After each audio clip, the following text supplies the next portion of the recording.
वक़ालल्लाहु तबारक व तआला फ़िल क़ुरानिल मजीद अऊज़ु बिल्लाहि मिनश शैतानिर रजीम क़ुलिल्लाहुम्मा मालिकल मुल्की तु'तिल मुल्का मन तशाउ व तंज़िउल मुल्का मिम्मन तशाउ व तुइज़्ज़ु मन तशाउ व तुज़िल्लु मन तशाउ बियदिकल खैर इन्नका अला कुल्लि शैइन क़दीर।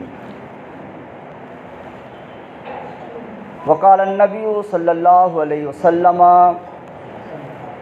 तरक्तु फ़ीकुम अमरैन लन तज़िल्लू मा तमस्सक्तुम बिहिमा किताबुल्लाहि व सुन्नती।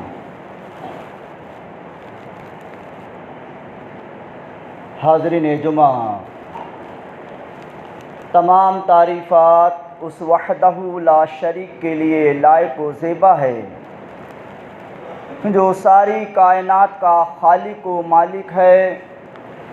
अल्लाह की ज़ात वो है कि अल्लाह तूने हमें पैदा करके इंसान बनाया और इंसान बनाने के साथ साथ मुसलमान बनाया और मुसलमान बनाने के बाद उम्मत मुहम्मदिया सल्लल्लाहु अलैहि वसल्लम में पैदा किया। ऐ अल्लाह, तू वो है कि तूने हमको बिन मांगे हमें हमारी माँ के पेट में जिस्म दिया, जान दिया, आँखें दी, हाथ पैर दिया। ऐ अल्लाह, तू वो है कि जब हमारे दांत ना थे तूने ऐसी ग़िज़ा बख्शी जो चबाई ना जाए, इधर दांत दिया इधर ग़िज़ा बदल दिया। ऐ अल्लाह, अब भी हम तेरे दर के भिखारी हैं, तुझसे मांग रहे हैं, तू हमें खिला पिला उड़ा सेहत दे, तंदुरुस्ती दे, गिना दे, इज़्ज़त दे, मालदारी दे, आमीन। दरूद व सलाम उस हस्ती पाक जनाब सरकार दो आलम सल्लल्लाहु अलैहि वसल्लम पर जिनके ज़रिए हम तक ये कुरान मुक़द्दस पहुँचा। उसी कुरान करीम से एक आयत और हदीस पाक आपके सामने पढ़ी है।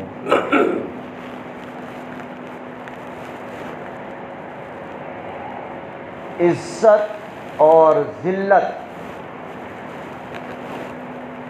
ये दोनों लफ्ज़ इज़्ज़त और ज़िल्लत चार हर्फ के लफ्ज़ हैं, जिसमें तीन हर्फ दोनों में एक से हैं, सिर्फ एक हर्फ अलग है। ये बोलने में बड़ा आसान है, इज़्ज़त और ज़िल्लत, ज़ुबान पर बड़ा हल्का है और चार हर्फ का है, लेकिन अपने अंदर बड़ी वसअत रखते हैं। ये दोनों लफ्ज़ बड़ी मानवियत रखते हैं, बड़ी गहराई रखते हैं। ये दोनों लफ्ज़ इज़्ज़त और ज़िल्लत।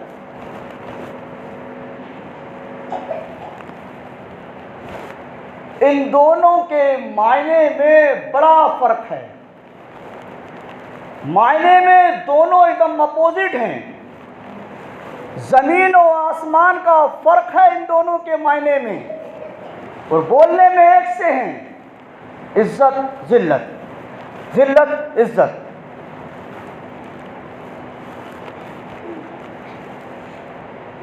इन दोनों लफ्ज़ों का मुसलमानों से बड़ा गहरा ताल्लुक़ है, इज़्ज़त और ज़िल्लत का। और मुसलमानों से गहरा ताल्लुक़ इसलिए है कि इसका देने वाला, इज़्ज़त का देने वाला और इज़्ज़त को छीनकर ज़िल्लत और ज़लील करने वाली ज़ात अल्लाह है। इसको अल्लाह ने अपने पास रखा है।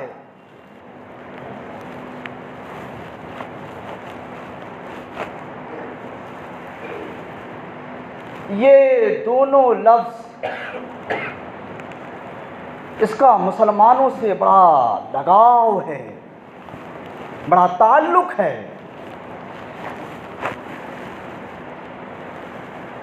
अल्लाह ने दोनों लफ्ज़ को देने की जिम्मेदारी और हक अपने पास रखा है। इज्जत वाला काम करोगे तो दुनिया की कोई ताकत तुम्हें जलील नहीं कर सकती, और अगर जिल्लत वाला काम करोगे तो दुनिया की कोई ताकत तुम्हें इज्जत नहीं दे सकती। इसलिए इसने अपने पास रखा है। उसको मालूम है कौन मुसलमान इज्जत वाला काम कर रहा है, उसको मालूम है कौन मुसलमान जिल्लत वाला काम कर रहा है, इसीलिए इसने अपने पास रखा है इसको। एक आदमी के ठाट बाट, सूट बूट, कपड़े, जूते, मोजे,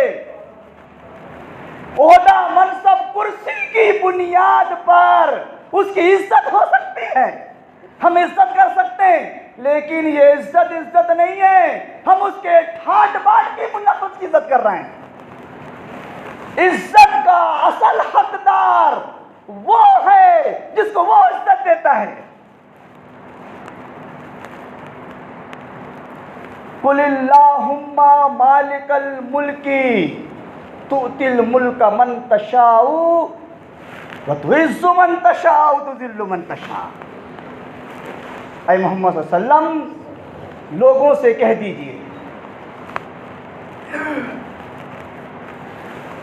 ऐ सारे जहां के मालिक, तू जिसे चाहता है बादशाहत देता है और जिससे चाहता है बादशाहत को छीन लेता है, जिसे चाहता है इज्जत देता है और जिससे चाहता है इज्जत को छीन लेता है। बेयदिकल खैर, पूरी की पूरी भलाई उसके हाथ में है। भलाई अल्लाह के हाथ में है। अल्लाह ने ये नहीं कहा बुराई मेरे हाथ में है, भलाई मेरे हाथ में है। जिसको वो चाहता है ना, अच्छे काम करने की तौफीक देता है। भलाई और खैर उसके पास में है, और बुरे काम और गलत काम इंसान अपनी मर्जी से करता है। देख रहा है, बारीक नुक्ता है। अल्लाह ने बेयदिकल खैर कहा है कि पूरी की पूरी भलाइयां मेरे पास हैं।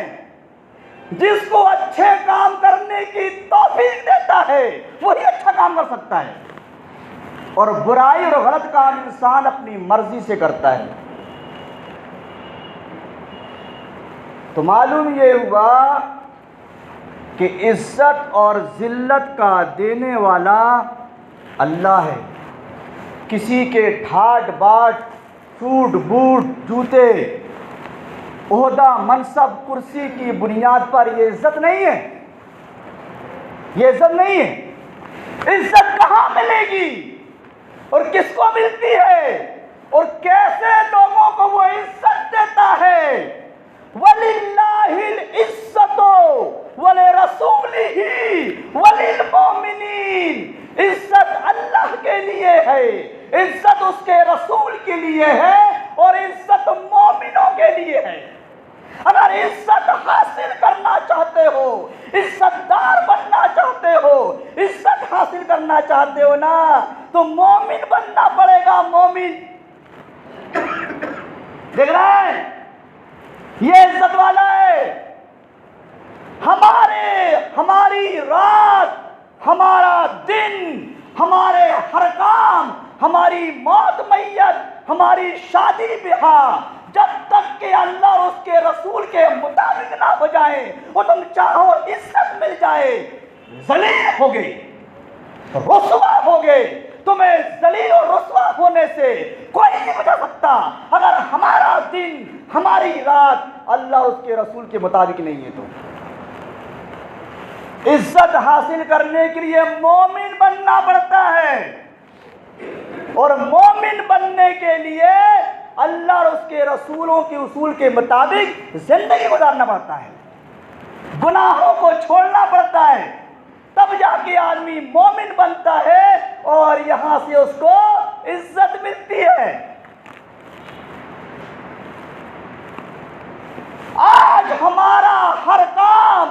हमारा दिन, हमारी रात, हमारे हर काम, हमारी मौत, हमारी मैयत, हमारी शादी ब्याह, हमारे जिंदगी के हर काम कुरान और हदीस को छोड़कर हो रहे हैं। इसीलिए पूरी दुनिया में अगर कोई जलील कौम है, मुसलमान है। मैंने शुरू में कहा था, इज्जत और जिल्लत ये दोनों लफ्जों का ताल्लुक सिर्फ मुसलमानों से बड़ा गहरा ताल्लुक है। ये मुसलमानों से जुड़ा हुआ है। कुरान और हदीस को छोड़कर, इसके उसूलों को छोड़कर काम करोगे और इज्जत हासिल करना चाहोगे, तुम्हें कोई इज्जत नहीं दे सकता। जलील और रुसवाई होगे, जिल्लत और रुसवाई तुम्हारे कदम चूमेगी। अगर इज्जतदार बनना चाहते हो, अपने दिन और रात और अपने हर काम अल्लाह उसके रसूल के मुताबिक करिए, यहां इज्जत मिलेगी।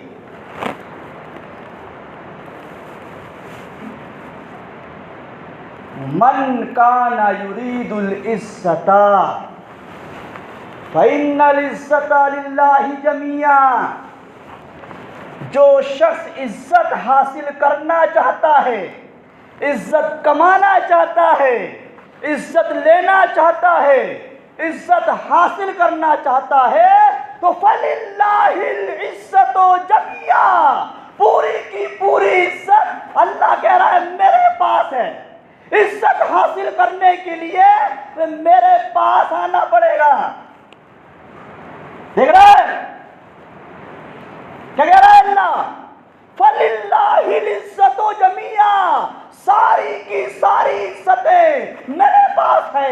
इज्जत हासिल करना चाहते हो तो मेरे पास आना पड़ेगा, मेरे से लगाव हासिल करना पड़ेगा, मेरे से जुड़ना पड़ेगा, मेरा कहना मानना पड़ेगा, तब जाकर इज्जत मिलेगी। अपनी मनमानी करोगे, तुम्हें जलील और रुसवा होने से कोई बचा नहीं सकता। आदमी की जाहिरी बुनियाद पर आदमी इज्जत कर सकता है, वो इज्जत नहीं है। पीठ पीछे ही गाली बकेगा, पीठ फेर करेगा और मैया बहन की गाली बकेगा। अपने माने बोल रहा हूं, मैया बहन की गाली खाओगे। और अगर अल्लाह से जुड़ के रहोगे ना, तो सामने भी इज्जत होगी, पीठ पीछे भी इज्जत होगी, क्योंकि वो दे रहा है इज्जत। एक बड़ी अच्छी आयत फरमाता है, अल्लज़ीना यत्तखिज़ूनल काफ़िरीना औलिया मिन दूनिल मोमिनीन। जो लोग मुसलमानों को छोड़कर, मोमिनों को छोड़कर काफिरों को दोस्त बना रहे हैं, काफिरों से दोस्ती कर रहे हैं। अयब्तगूना इंदहुमुल इज्जता, क्या उनके पास इज्जत हासिल करना चाहते हो? उनसे इज्जत कमाना चाहते हो? लोगों से इज्जत हासिल करना चाहते हो? फाइनल इज्जता लिल्लाहि जमिया, पूरी की पूरी इज्जतें मेरे पास हैं। तुम चाहो कि हम लोगों से मिलकर, लोगों के पास बैठकर, लोगों से बातचीत करके इज्जत हासिल करने नहीं, अल्लाह कह रहा है इज्जत हासिल करने के लिए मेरे पास आना पड़ेगा। देख रहे हैं, तुम जाके लोगों से मिलकर इज्जत हासिल करना चाह रहे हो कि लोग मेरी इज्जत करें, वाह करें। लोगों के पास जा रहे हो, हैं, उनसे बातें कर रहे, जो भी तुम्हारा मैटर हो, कि लोग मेरी इज्जत करें, मेरी वाहवाही करें। क्या कह रहा है अल्लाह? सारी की सारी इज्जतें अब मेरे पास हैं। अगर इज्जत हासिल करना चाहते हो तो तुमको मेरे पास आना पड़ेगा। और हम आवाम के पास जा रहे हैं इज्जत हासिल करने के लिए, लोगों के पास जा रहे हैं इज्जत हासिल करने के लिए, और अल्लाह कह रहा है इज्जत हासिल करना है तो मेरे पास आना पड़ेगा। देख रहे हो, इसीलिए पूरी मुसलमानियत जलील और रुसवा हो रही है। क्यों? इज्जत लोगों से हासिल करना चाहते हो। है फर्क देख रहे हो? अवाम इज्जत लोगों से हासिल करना चाह रही है, इसीलिए जलील हो रही है। और अगर इज्जत अल्लाह से हासिल करना चाहोगे ना, तो आओ, पीठ पीछे भी इज्जत होगी, और इज्जत हासिल करने के लिए अल्लाह के पास आना पड़ेगा। लोगों के पास इज्जत नहीं है, लोगों से इज्जत नहीं मिलेगी। तुम्हारे सामने इज्जत करेंगे, पीठ फेरोगे, गाली बकेंगे, बुरा भला कहेंगे, और अल्लाह से इज्जत हासिल करने की कोशिश करोगे, पीठ पीछे भी तुम्हारी तारीफ करेंगे, इज्जत करेंगे। यह है इज्जत, यह है इज्जत का फलसफा। पता ये चला इज्जत लोगों से नहीं मिलती, इज्जत लोगों से हासिल नहीं की जाती, इज्जत हासिल की जाती है अल्लाह से। जब तक अल्लाह से नहीं जुड़ोगे, अल्लाह से लव नहीं लगाओगे, अपने दिन, अपनी रात और अपने हर काम, मौत, मैयत, शादी, ब्याह अल्लाह और उसके रसूल के मुताबिक नहीं करोगे, इज्जत नहीं मिल सकती, इज्जत नहीं मिल सकती।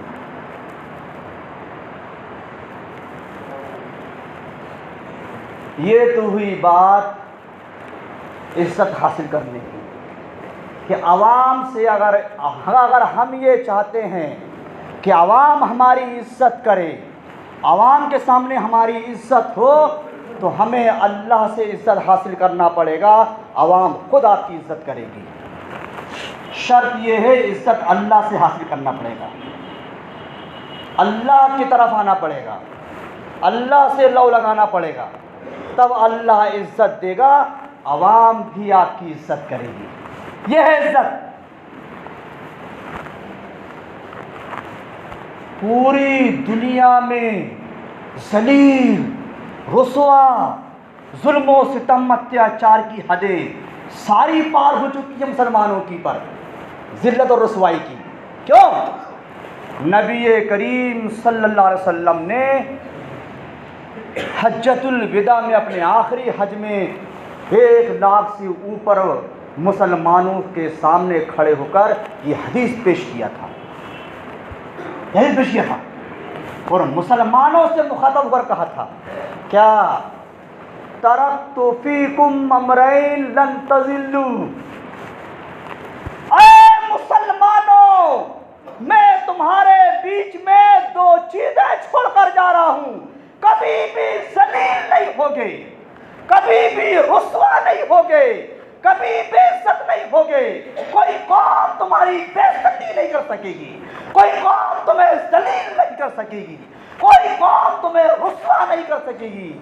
मा तमस्सकतुम, जब तक इन दोनों चीजों को मजबूती से थामे रहोगे, किताबुल्लाह व सुन्नतिही, अल्लाह की किताब और मेरी सुन्नत को जब तक इन दोनों चीजों से जुड़े रहोगे, दुनिया की कोई ताकत तुम्हें जलील नहीं कर सकेगी। जो भी मुसलमानों ने इन दोनों चीजों को छोड़ा, देख लो आज पूरी दुनिया में जलील और रुसवा कोई कौम है तो मुसलमान कौम है।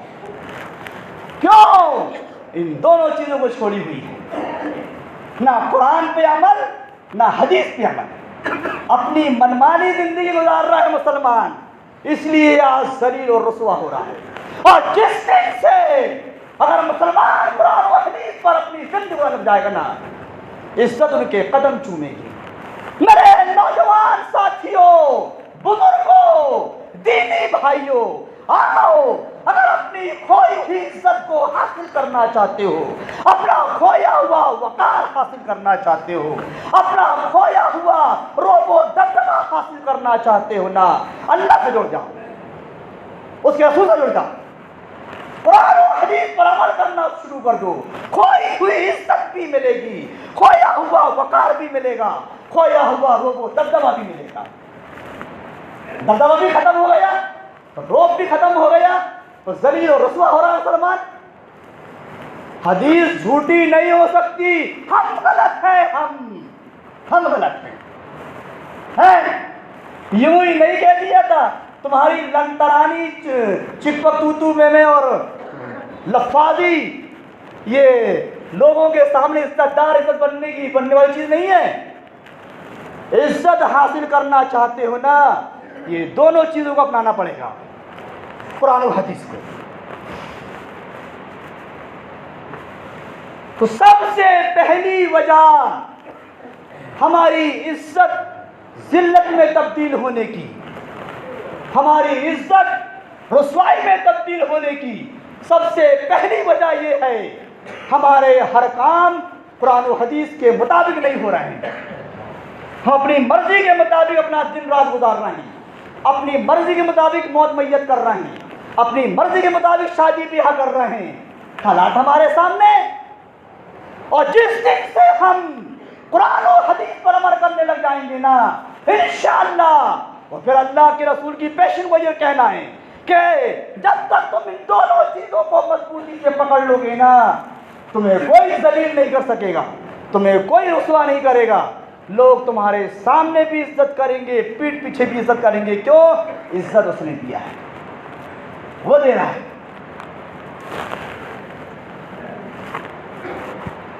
दूसरी वजह हमारी जिल्लत और रसवाई की, नबी करीम सल्लल्लाहु अलैहि वसल्लम की पेशिन गोई हदीस 16 आने हमारे ऊपर फिट बैठ रही है, 100% हमारे ऊपर फिट बैठ रही है जी। इज़ा तबायातुम बिलईनती, बड़े गौर से सुनना। हाँ, जिल्लत और रुसवाई का सबब बता रहा हूं मैं कि मुसलमानों की जिल्लत और रुसवाई क्यों हो रही है, इज्जत की धज्जियां उड़ रही हैं, कोई वकार नहीं है, कोई मकाम नहीं है। तुम समझते हो कि हमारी बड़ी इज्जत हो रही है। सुनो, इज़ा तबायातुम बिलईनती, जब तुम खरीदो फरोख्त में बेईमानी करने लग जाओगे। ये तो मुसलमान की पहचान है जी। देख रहे हो, हर आदमी इस हदीस को अपने ऊपर तौलना रे भैया, ये मत कहना कि वो ऐसा कर रहा है, हम कर रहे हैं, हम कर रहे हैं। इज़ा तबायातुम बिलईनती, जब मुसलमान खरीदो फरोख्त में, लेन देन में बेईमानी करने लग जाएगा। वाखस्तुम अज़नाबिल बकरी, और जब मुसलमान गाय की दुम पकड़ कर बैठ जाएगा, मतलब जब दुनिया ही को अपना शेवा बना लेगा, दुनिया ही उसका मकसद हो जाएगी, सिर्फ दुनिया हासिल करेगा। ये दो सिफत हो गई, और ये दोनों मुसलमान में कूट कूट के भरी हुई है। अभी और गिना रहा हूं, इज़ा तबायातुम बिलईनती वाखस्तुम अज़नाबिल बकर वरज़ीतुम बिज़्ज़रई, और जब तुम काश्तकारी से खुश हो जाओगे। धान देख लो, मक्का देख लो, सोयाबीन देख, अब इसी में रहना, इसी में रहना है, अल्लाह के सामने झुकना मत, इसी में रहना है। देख रहे हो, देख रहे हो, वरज़ीतुम बिज़्ज़रई, जब तुम काश्तकारी में मगन हो जाओगे, काश्तकारी से दिल लगा लोगे, अल्लाह उसके रसूल को भूल जाओगे। ये तीनों चीजें कूट कूट के हो गई है। वतरक्तुमुल जिहादा, अल्लाह के रास्ते में कोशिश करना छोड़ दोगे। ये भी चीज, कौन अल्लाह के रास्ते में कोशिश कर रहा है जी? कौन अल्लाह के रास्ते में मेहनत कर रहा है? पूरी मेहनत तो अपनी ऊपर हो रही है, अपनी बीवी बाल बच्चों के ऊपर। देख रहे हो, ये चारों चीजें मुसलमान के अंदर हैं, और आपने फरमाया था जब ये चारों चीजें मुसलमान के अंदर हो जाएंगी, लेन देन में, खरीदो फरोख्त में बेईमानी करने लग जाएगा, दुनिया ही समेटने में लग जाएगा, काश्तकारी में मगन हो जाएगा, अल्लाह के रास्ते में कोशिश और मेहनत नहीं करेगा। सल्लल्लाहु अलैकुम वसल्लम, अल्लाह ऐसे मुसलमानों की पर जिल्लत और रुसवाई को डाल देगा।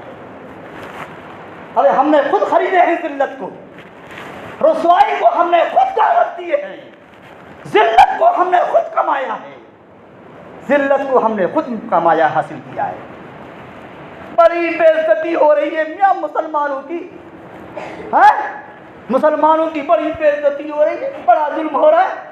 अरे ये सिफत कौन गिनेगा? ये जिल्लत और रसवाई का सबब हम खुद बने, हम खुद। और वो ये है सल्लल्लाहु अलैकुम, जब ये चीजें, चार चीजें मुसलमानों के अंदर हो जाएंगी ना, तो अल्लाह जिल्लत और रसवाई को मुसलमानों पर डाल देगा। ये चारों चीजें आज हम अंदर कूट कूट के भरी हुई हैं। वला यंज़िऊहु, और ये जिल्लत और रुसवाई उस वक्त तक रहेगी हत्ता तरजिअ इला दीनिकुम, जब तक कि तुम अल्लाह के दीन की तरफ लौट ना आओगे। देख रहे हो, देख रहे हो, ये जिल्लत और रुसवाई उस वक्त तक रहेगी हत्ता तरजिअ इला दीनिकुम, जब तक कि तुम अल्लाह के दीन की तरफ लौट नहीं आओगे। इज्जत हासिल करना चाहते हो तो अल्लाह के दीन की तरफ लौटना पड़ेगा। हालात हमारे सामने हैं, माहौल हमारे सामने है, जिल्लत और रुसवाई के दलदल से निकलना चाहते हो, अपना दिन, अपनी रात, अपनी मैयत, अपना मुर्दा, अपनी शादी, अपनी बिहा, जब तक के सुन्नत तरीके पर नहीं होगी, अब ऐसे ही जलील हो गए, ऐसी रुसवा हो गई। और जिल्लत की जगह इज्जत हासिल करना चाहते हो, अल्लाह के दीन की तरफ लौट कर आना पड़ेगा। हमें अपने हर काम अल्लाह और उसके रसूल के मुताबिक करना पड़ेगा। यहाँ इज्जत मिलती है, यहाँ इज्जत मिलती है। एक बड़ी अच्छी पेशन गोई की सल्लम ने, जो आज हमारे ऊपर 100% फिट बैठती है। बड़ी अच्छी पेशन गोई कर गया आपने। यूशिकुल उममु अन तदा इलैकुम कमा तदा इला अकलतिल कसती। एक जमाना ऐसा आएगा, एक वक्त ऐसा आएगा, एक दौर ऐसा आएगा, पूरी कौमें मुसलमानों के ऊपर पिल पड़ेगी। आया नहीं जी वो दौर, देख रहे हो? एक दौर वो आएगा, एक वक्त वो आएगा, एक जमाना ऐसा आएगा, दुनिया की पूरी कौमें मुसलमानों के ऊपर पिल पड़ेगी। है और ऐसी पिल पड़ेगी, ऐसी पिलेगी जैसे भूखे आदमी दस्तरखान पर पिल पड़ते हैं। देख रहे हो? पूरा वो दौर आ गया। उसकी मिसाल बताऊं, भूखा कैसे पिल पड़ता है? फिर कहोगे हाफिज जी ऐसा बोलते हैं यार, अब तो कैसा बोलूंगा? हाँ, दो उसकी मिसाल, कैसी पिल पड़ेगी कौमें? शादी होती है ना, जहां कुर्सी और टेबल कम पड़ जाए और टाइम ज्यादा हो जाए खाना खाने का, जब भीड़ बढ़ जाए तो आदमी कुर्सी पर खड़े रहता है वेटिंग में, और अगले के निवाले गिरता है, कब उठेगा मैं बैठूंगा। लोग वेटिंग में बैठे हैं खाना खाने के लिए, ये उठेंगे हम बैठेंगे, ये उठेंगे हम बैठेंगे। ऐसे ही पूरी कौमें मुसलमानों पर पिल पड़ेंगी। जिस तरह हम कुर्सी पर खड़े रहते हैं ना, ये उठे आप तू भी इसके पीछे खड़े, इसके जो ये उठेगा हम बैठेंगे, फिर दूसरे तैयार है, ये उठेंगे हम बैठेंगे। ऐसे ही मुसलमानों के ऊपर पिल पड़ेंगी कौमें। एक सहाबी ने पूछा, काला काइलुम मिन किल्लते यौमइज़िन, ऐ अल्लाह के रसूल, ये सारी कौमें मुसलमानों के ऊपर पिल पड़ेंगी, ये इसलिए होगा कि मुसलमानों की तादाद कम होगी। वलाकिन्नकुम यौमइज़िन कसीरुन, नहीं, उस वक्त तुम्हारी तादाद पे इंतहा होगी। कीड़े मकोड़े देख लो आज पठानों को, दावत में देख लो, देख रहे हो? अनगिनत मुसलमान है जी आज, अनगिनत, बेइंतहा तादाद है। इसके बावजूद पूरी कौमें पिल पड़ी हैं मुसलमानों के ऊपर। ये नबी सल्लम की पेशिन गोई आज हमारे ऊपर साबित बैठ रही है, क्योंकि हम उस लायक बन गए हैं, उस लायक बन गए हम। फिर आपने फरमाया ये इसलिए होगा, सारी कौमें मिलकर मुसलमानों की इज्जत को पामाल करने के लिए भिड़ जाएंगी, उनको जलील और रुस्वा करने के लिए पिल पड़ेंगी, उनकी धज्जियां उड़ा देंगी, उनका खून खराबा करेंगी, उनको काटने पीटने और मार डालने के लिए पिल पड़ेंगे ये सारी कौमें। आज वही हो रहा है, वो पेशिन गोई आज साबित हो रही है। ये इसलिए होगा कि उस वक्त के मुसलमानों के दिलों में वहन की बीमारी पैदा हो गई। साहबा ने पूछा अल्लाह के रसूल ये वहन क्या है? साहब ने फरमाया था हुब्बुद दुनिया व कराहियतुल मौत। उस वक्त का मुसलमान दुनिया से मोहब्बत करेगा और मरने को नापसंद करेगा। कौन आज जी मरना चाह रहा है? आप सीने में हवा के सोचे वाला है। हर आदमी सोचता है 200 साल जीऊं, 150 साल जीऊं। पूरी दुनिया की मोहब्बत हमारे दिल में बैठी हुई है। अल्लाह की मोहब्बत नहीं है, रसूल की मोहब्बत नहीं है। अल्लाह और उसके रसूल की मोहब्बत होती ना, हमारे सारे काम अल्लाह उसके रसूल के मुताबिक होते। हमारा लगाव दुनिया से है, दुनिया की मोहब्बत हमारे दिल में कुट भर गई है और मरना कोई नहीं चाह रहा है। इसीलिए आज मुसलमान के ऊपर पूरी कौमें पिल पड़ी हैं। सुधार लाओ जी। हमारी मिसाल कैसी हुई बता दूं? हमारी मिसाल ऐसी है जी। कैसी? मुर्गी की दुकान, मुर्गी की दुकान। मुर्गी की दुकान में मुर्गियां पिंजरे के अंदर रहती हैं। सारी मुर्गियां एक मुर्गी को ज़िबा होते हुए देखती हैं, कटते पिटते बोटी होती हुए देखती हैं कि हमारी बहन की बोटियां हो रही हैं, बोटी बनाई जा रही है। पिंजरे में रखने वाली मुर्गियां अपनी मुर्गी को बचा नहीं सक रही है। वही हाल मुसलमान का है। एक मुसलमान पूरी मुसलमानियत को कटता पिटता बेइज्जत होता हुआ देख रहा है, लेकिन मदद नहीं कर सक रहा है। देख रहा है ना? हाल हमारे सामने है क्या नहीं जी? बिल्कुल हमारी मिसाल उस मुर्गी के दुकान में पिंजरे के अंदर रहने वाली मुर्गी की तरह है। पिंजरे वाली मुर्गियां मुर्गी को देखती है, हमारी बहन ज़िबा हो रही है, कट रही है, उसके पीस बनाए जा रहे हैं, लेकिन हम कुछ नहीं कर सक रहे हैं। यही कंडीशन हमारी भी है और यही कंडीशन रही तो मुर्गी की तरह हमारी बारी भी आने वाली है। गलत बोल रहा हूं? और अगर इस डर से बचना चाहते हो अल्लाह की तरफ झुक जाओ, अल्लाह की तरफ झुक जाओ। हमारी मिसाल, हमारी हैसियत ऐसी हो गई है। फुटबॉल खेलते हैं नहीं? एक फुटबॉल खिलाड़ी अपने पैर से फुटबॉल को नचाते रहता है, डाज मारते रहता है और उस वक्त तक नचाते रहता है, उस वक्त तक डाज मारते रहता है। जब वो समझ जाता है कि अब ये मेरे से छिन जाएगी, तब एक किक मार के अपनी दूसरे खिलाड़ी पर पहुंचा देता है, बे तू भी नचा, तू भी डाज मार। हमारी मिसाल ऐसी जो गई है, हमको हर कोई अपने पैरों से नचा रहा है, डाज मार रहा है। क्यों? हमारी करतूतों की वजह से फुटबॉल बन गए जी हम। पूरी दुनिया के खिलाड़ी हमें जैसा नचा रहे हैं वैसे नाच रहे हैं हम, वो जैसे डाज मार रहे हैं वैसे हो रहे हैं।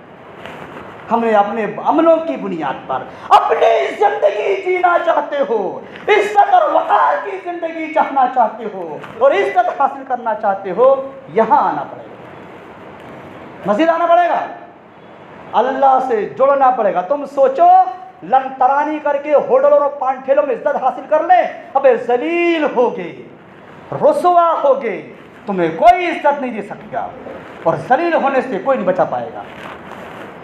खुतबे का लुब्बाब यही है। इज्जत हासिल करना चाहते हो तो अपने हर काम, अपना दिन, अपनी रात, अपनी मौत, अपनी मैयत, अपनी शादी, अपनी ब्याह, जब तक के कुरान और हदीस के मुताबिक नहीं होगी इज्जत नहीं कमा सकते तुम, और तुम्हें सलील होने से कोई बचा नहीं सकता।